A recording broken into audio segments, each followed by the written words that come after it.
Ngayon ay pag-uusapan po natin ang isang nakakagulat na pag-angat ni XRP. Sa loob lamang po ng 2 buwan, tumaas siya ng 5 beses. Oo, tama po ang narinig ninyo. 5 times or 5 beses. Parang si XRP ay biglang gumising mula sa matagal na pagkakatulog. Kaya ano nga bang nangyari at bakit po biglang dumami ang mga tao na nag-uusap tungkol dito? Kaya yan, bago po tayo magpatuloy ay pakibasa na lamang po muna ang disclaimer dito sa ibaba ng ating screen. Kaya yan, nagsimula po ang pag-angat ni XRP noong May 7. Ayan, May 7, 2025 mula po sa presyong $2.05. Tumaas po siya ng halos $2.60 hanggang May 12. Ang presyo ngayon ay nasa mga $2.50.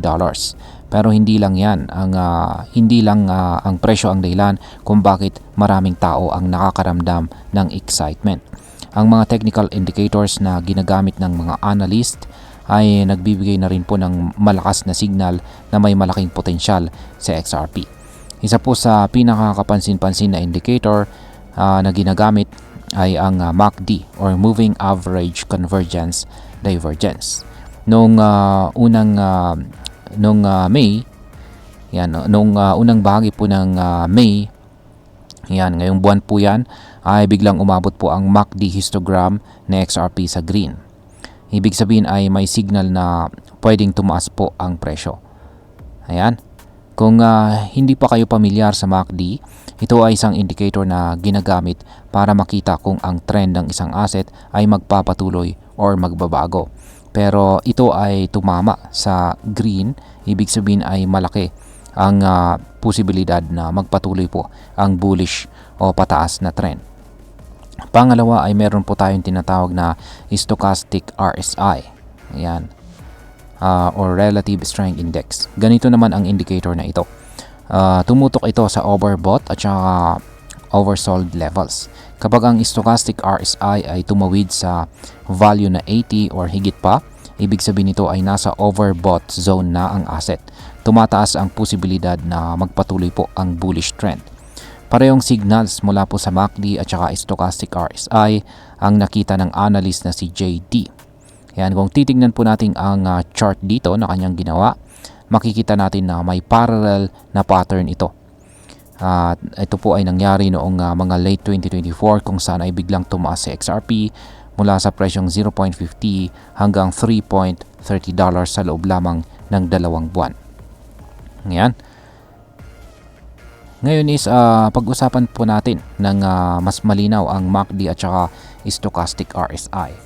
Kung isa ka pong trader, ayan, bago pala yan ay nakikita natin dito sa chart ang RSI at saka ang MACD. Yung nandito po sa pinakaibaba ay ang MACD at yung nasa itaas nito ay ang stochastic RSI.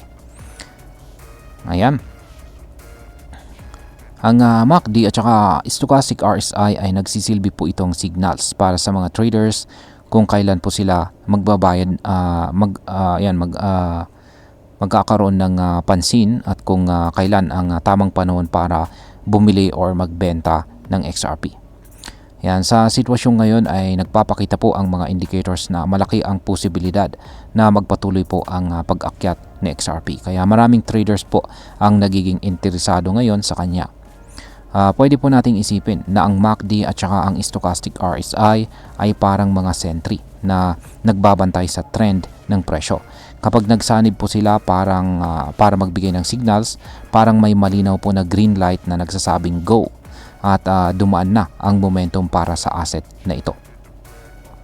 Ngayon ay paano naman po nauugnay ang historical pattern sa kasalukuyang pag-akyat ni XRP?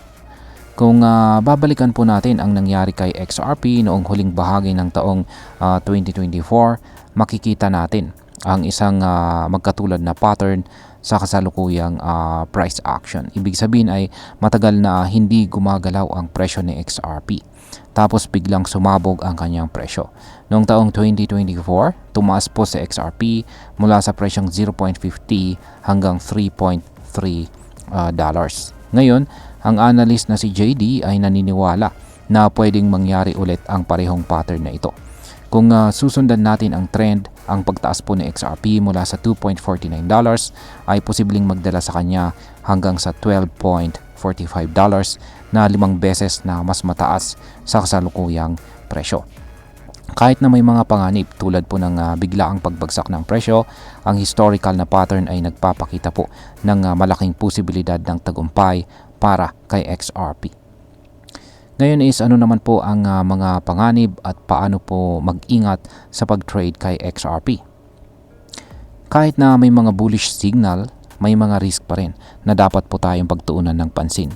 Ayon po kay Ginoong JD, hindi lahat ng traders ay mananalo sa pagkakataong ito. Kailangan pa rin mag-ingat at magplano ng maayos. Para sa mga traders, ang isang magandang strategy ay ang pag-take ng profits bago po magtapos ang cycle. Sa madaling salita ay magtulungan po ang smart money o ang mga malalaking investors na magbenta kapag nandyan. Kapag nandyan na po ang tamang pagkakataon.